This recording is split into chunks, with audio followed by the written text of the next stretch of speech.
Hey guys, so here I'm back again, and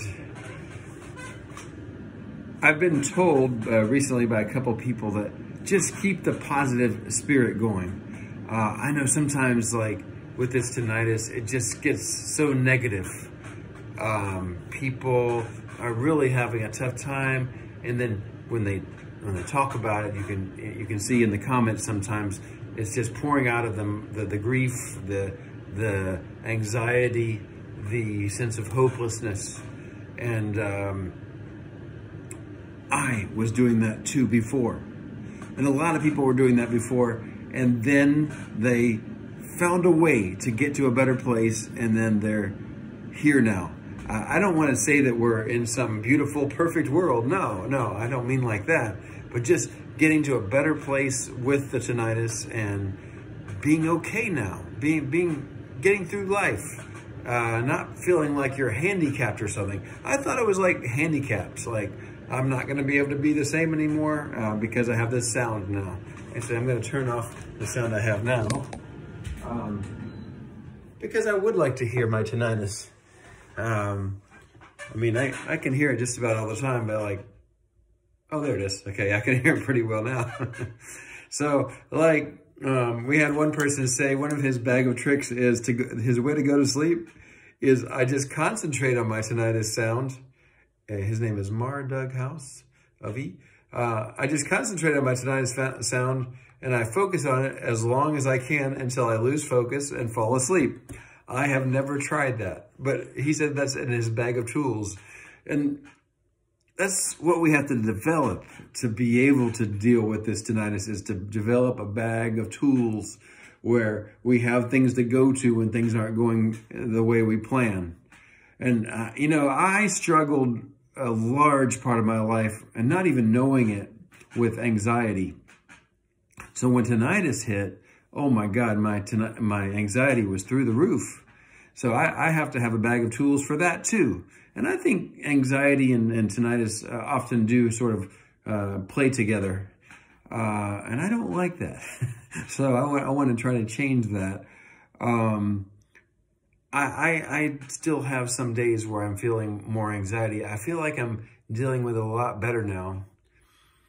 But I feel like part of what I have to do for myself, and maybe it might be the same for you, is I have to have a desire to change, a desire to feel better, a desire to not have anxiety, a desire to do what is necessary to be able to feel less anxiety. I think I'm probably not the only one where I'm having sort of a bad day, and I know I could do something different, but instead I choose to keep in that same wavelength of feeling bad and being anxious, when I can say, hey, wait a second, get off the train, get out of the car, go to a, you know, I'm saying that figuratively, you know, get out of this situation and go do something else so that you are not, or at least in my case, so I am not sitting there sulking, sitting there being bothered by the problem, that whatever it is. So, you know, sometimes it helps me just to get involved in doing something that I feel like, hey, I'm doing something worthwhile. It might be making a web page better, because sometimes I have some websites that I have to manage. I can go do that. It can be going dancing. It can be exercising. It can be talking to someone.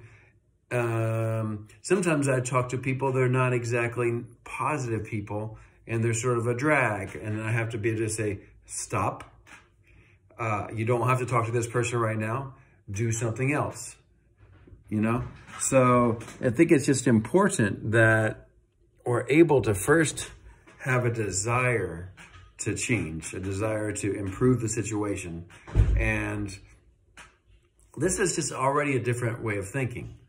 Like when we hear the tinnitus and it's very bothersome, we have to say, but I have a desire to not stay in the same wavelength. I'm going to try my best to take steps to change it. This shirt's kind of cool. Empower, enlighten, empathy, and encourage. Any of those words might be a different wavelength, couldn't it be? So let's look at them. Empower.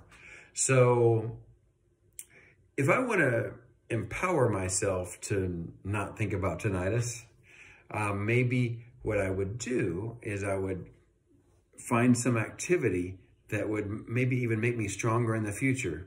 Go exercise, start studying a language, and then I can sort of just, you can watch my video maybe, or watch something else.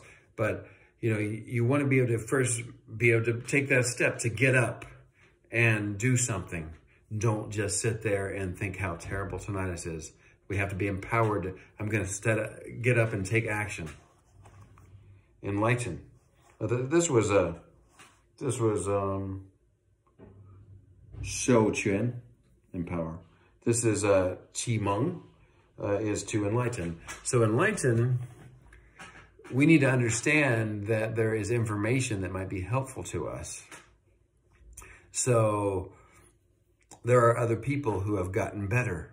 They've gotten to a better place. They did this thing that some people call habituation. So we need to enlighten ourselves onto some of the steps that we could take to be further enlightened, to get the information we need that would help us. And I've talked about how we have a subconscious and a conscious brain. And one real strong enlightenment idea here is that whatever you're thinking, saying all the time, that's what your subconscious brain is putting into your body. And if you're saying a lot of, you know, I hate this, I'm so bothered, that's going to put those negative chemicals into your body and you're going to feel bad. So literally what you say and think can have a huge impact. So be enlightened and understand there are ways to make this better. And there are people who have already been down this road. Empathy. That could be for ourselves or for other people. You know, it's like, usually it's for other people, right? I mean, it's like, it's important to have feelings, it's okay. Sometimes things are like this, but it's temporary. We feel bad sometimes, but then we feel better again later. And we know people go through things, and we're not always going to judge them just because they said something bad, or I'm not going to judge myself because I was in a bad state. I can get better, you know, but it's just be empathetic for that situation I was feeling, or that situation they were feeling. I understand sometimes it's not always perfect, but I accept that it can get better, but it's okay to first just appreciate the situation, you know. And then we have encourage. So I have to not only encourage you to get that spirit, say, yes, I can. Yes, I can find a way. There's going to be a way to do this better. There's going to be a way to find a way to feel better today, to get out of the state that I've been in and say, yeah, I can do it. And I have to encourage myself too, because I'm just one person making a video. Hopefully I'll get some encouraging comments back, because I was a little bit anxious myself.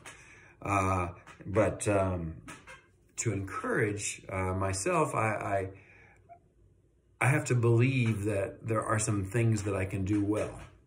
And then I feel good when I go do that, you know. I'm a pretty good dancer, so I'm going to encourage myself not to just sit at home, but go dance.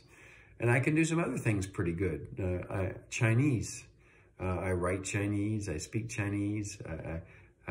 My teacher, I have kind of a new teacher. She told me that I need to write more and I need to listen to more videos. And that will help my listening skills and also my ability to write sentences in Chinese and speak intelligibly with good sort of like sentence structure when I speak Chinese.